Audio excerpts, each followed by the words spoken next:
Goeiemôre familie in Christus en baie welkom by nog 'n erediens by Doringpoort Gemeente, ons Vader se hart vir elke mens. En ek wil vanoggend vir jou iets van ons Vader se hart voorlees uit die Heidelbergse Katekismus as fotum vandag. En die rede hoekom ek dit doen is hierdie belydenisskrifte vorm die fondasie van ons geloof en in hierdie onseker tyd is dit nodig dat ons aan dinge vashou wat seker is. So net daar waar jy sit, of lê of staan, ek weet nie, raak het vir 'n oomblik bewus van God se teenwoordigheid en hoor hierdie waarheid vanuit God se woord. Die vraag, wat is jou enigste troos in lewe en dood? Die antwoord, dat ek met liggaam en siel, in lewe en in sterwe, nie aan myself nie, maar aan my getroue verlosser, Jesus Christus behoort. Hy het my met sy kosbare bloed vir al my sondes ten volle betaal en my uit alle heerskappy van die duiwel verlos. Hy bewaar my op so 'n wyse dat sonder die wil van my hemelse Vader geen haar van my kop val nie. Alles moet inderdaad tot my saligheid dien. Daarom verseker hy my ook deur sy Heilige Gees van die ewige lewe en maak hy my van harte gewillig en bereid om voortaan vir hom te lewe. En dis hierdie God wat jou vrygekoop het met sy bloed, wat jou vanoggend groet en sê genade, liefde en vrede vir jou. Kom ons antwoord op God se genade groet deur saam 'n loflied te sing.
Ons is nog besig in die brief Galasiërs en my vorige preek het ek gepreek vanuit Galasiërs 2 en ons het gesels oor die ware kenmerke van kerk. En vanuit Galasiërs 2 vers 1 tot 10 het ek hierdie 4 kenmerke vir julle gegee. So dis 'n bietjie hersiening dat die ware kerk is bewaarders van die evangelie, stryders teen die dwaalleer, verkondigers van die evangelie en laastens versorgers van armes. En vandag gaan ons ook verder in Galasiërs, ons gaan lees vanaf Galasiërs 2 vers 11 tot 21 en ons gaan weer kyk na sommige kenmerke van ware kerk en hoe ons dit kan uitleef. En ek wil graag begin ook met een van ons belydenisskrifte, 'n Nederlandse geloofsbelydenis waar ons 3 kenmerke raak sien van hoe die ware kerk lyk. Ek lees vir julle daar uit artikel 29. Daar staan: die kenmerke waaraan ons die ware kerk kan uitken, is die volgende: wanneer die kerk die evangelie suiwer preek, die sakramente suiwer bedien, soos Christus dit ingestel het, en die kerklike tug gebruik om sondes te bestraf. En hierdie 3 kenmerke is duidelik sigbaar in vandag se teksgedeelte wat ons gaan lees. So kyk of jy dit kan raak sien. Ons gaan lees Galasiërs 2 vers 11 tot 21. En terwyl ons Bybel so oop het voor ons, kom ons buig die hoofde en bid saam. Ons Hemelse Vader, ons loof U en ons prys U dat ons nog steeds op hierdie unieke manier vandag kan by mekaar kom as gelowiges. Dankie dat ons kan vashou aan die waarheid van U woord en van die evangelie van Jesus Christus. Heilige Gees, ons bid dat U ons harte sal oopmaak, ons gedagtes sal gefokus maak om vandag U woord vir elkeen van ons lewens te hoor en ook vir ons gemeente, ons gesinne, ons gemeenskap. Here, sodat ons dit kan gaan uitleef as kinders van God in hierdie wêreld. En Here, ons weet ons elkeen het dalk klomp laste wat ons vanoggend dra. Onsekerhede, vrese en Here Jesus, ons wil dit nou net voor U kom neerlê en kan weet dat U ook reeds daarvoor betaal het aan die kruis. En ons eer U en ons dankie dat ons daai laste net vir U kan kom gee, Jesus. Spreek, Heer, want die kinders luister. Amen. Goed, kom ons lees saam. Galasiërs 2 vers 11 tot 21. Toe Sefas, dis net 'n ander naam vir Petrus natuurlik, toe Sefas egter later na Antiochië toe gekom het, het ek my openlik teen hom verset, omdat sy optrede duidelik verkeerd was. Voortaan daar van Jakobus se mense aangekom het, het Sefas gewoonlik saam met die nie-Joodse gelowiges geëet. Maar toe die mense daar aankom, het hy hom onttrek en om een kant begin hou, omdat hy bang was vir die voorstanders van die besnydenis. Die ander Joodse gelowiges het ook saam met hom begin huichel, en selfs Barnabas het hom deur hulle huichelary laat meesleep. Toe ek sien dat hulle van die reguit pad van die evangeliese waarheid afwyk, het ek daar voor almal vir Sefas gesê, jy is 'n Jood en jy hou jou nie meer aan die Joodse gebruike nie. As jy self leef asof jy nie 'n Jood is nie, hoe kan jy dan mense wat nooit Jode was nie, wil dwing om te lewe asof hulle Jode is? Ons is Jode van geboorte en nie sondaars uit die heidene nie. En tog weet ons dat 'n mens nie van sonde vrygespreek word deur die wet van Moses te onderhou nie, maar alleen deur in Jesus Christus te glo. Ons het tot die geloof in Christus Jesus gekom en dit is hoe ons vrygespreek is. Deur in Christus te glo en nie deur die wet te onderhou nie. Want geen mens word vrygespreek op grond daarvan dat hy die wet onderhou nie. As uit ons soeke na vryspraak in Christus geblyk het dat ons ook sondaars is, beteken dit dan dat Christus in diens van die sonde staan? Beslis nie. Maar as ek die bepalings van die wet, wat ek nietig verklaar het, weer laat geld, dan maak ek myself daarmee tot 'n oortreder. Maar wat my betref, deur die wet is ek vir die wet dood, sodat ek vir God kan lewe. Ek is saam met Christus gekruisig en nou is dit nie meer ek wat lewe nie, maar Christus wat in my lewe. Die lewe wat ek nog hier lewe, leef ek in die geloof in die Seun van God wat sy liefde vir my bewys het deur sy lewe vir my af te lê. Ek verwerp nie die genade van God nie. As 'n mens vrygespreek kon word op grond daarvan dat hy die wet onderhou, sou dit immers beteken dat Christus verniet gesterwe het. Ons lees dit sover. Ek wil vandag uiteindelik 2 vrae probeer beantwoord. Nommer 1, waarom het Paulus vir Petrus aangespreek? En vraag nommer 2, hoe het Paulus vir Petrus aangespreek? So om te verstaan hoekom Paulus so erg ontsteld was oor wat Petrus gedoen het, moet ons bietjie gaan kyk na die hele verhaal van Petrus. So onthou, Petrus was een van die apostels van Jesus en hy was daar toe die fariseërs beswaar gemaak het teen Jesus dat hy sondaars ontvang en selfs saam met hulle eet. Petrus was ook die een wat op Pinkster deur die krag van die Heilige Gees opgestaan het, die evangelie verkondig het aan die verskillende nasies en waar mense toe tot bekering gekom het. Maar onthou, op hierdie stadium was daar die mense in Handelinge 2, was dit verskillende nasies, maar almal was ook Jode.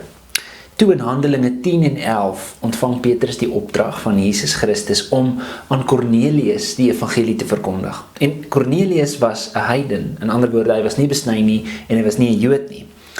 So aanvanklik wou Petrus dit nie doen nie, maar Jesus gee toe vir Petrus 'n spesiale openbaring dat God geen onderskeid tref tussen mense op grond van hulle ras of hulle volk nie, en dat ons geen mens as onrein of onheilig mag beskou nie, want Jesus is Here van almal.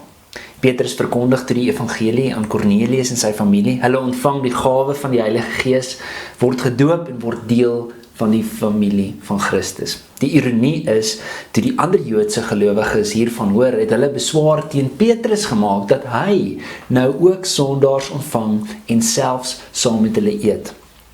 Petrus verduidelik toe alles wat Jesus aan hom geleer het in die openbaring, en hulle het toe daarna God geprys, dat God ook mense wat nie Jode is nie, tot inkeer bring en vir hulle lewe gee. Hierna, ongelukkig, was daar nog steeds mense wat 'n boodskap verkondig het, dat of mense wat tot Jesus bekeer, moet die wet van Moses onderhou en hulle moet ook besny word. Natuurlik was Paulus en die ander apostels baie ontsteld hieroor, en hulle het 'n groot vergadering gereël.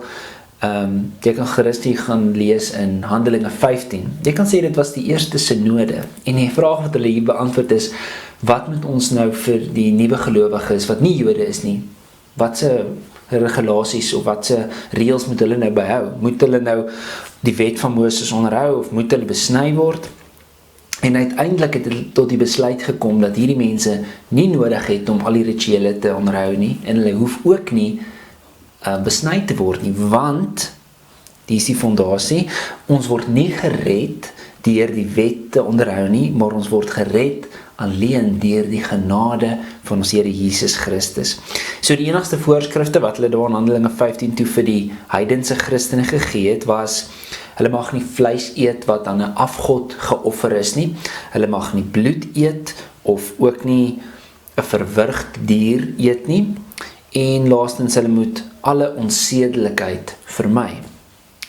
En dit is net na hierdie vergadering wat Petrus ook bygewoon het, waar ons hierdie episode sien wat ons in Galasiërs 2 gelees het, waar hulle Antiochië toe kom en waar Petrus homself geskei het van die heidense Christene. En daarom is Paulus so ontsteld, omdat Petrus eerder gekies het om, wat stop met daarso.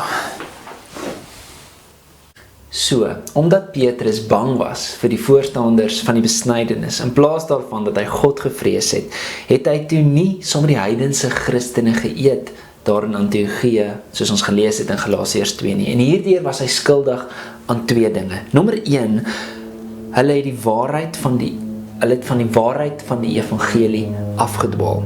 Want volgens die evangelie van Jesus is dit nie van belang of iemand Griek of Jood, besny of nie besny, anderstalig, onbeskaaf, slaaf of vry is nie, want volgens die evangelie van Christus is Christus alles en in almal, en Jesus is die Here van alle mense.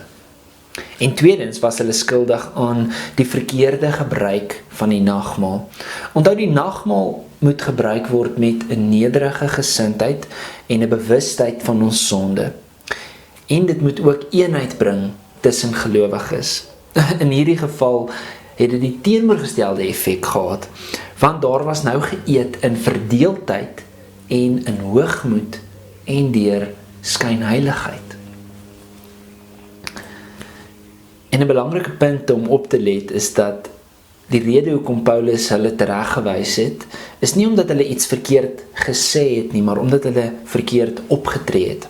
So ons moet besef dat die manier hoe ons leef en die manier hoe ons optree teenoor ander mense, selfs die manier hoe ons eet en ons eetgewoontes, dit verklap uiteindelik wat ons glo.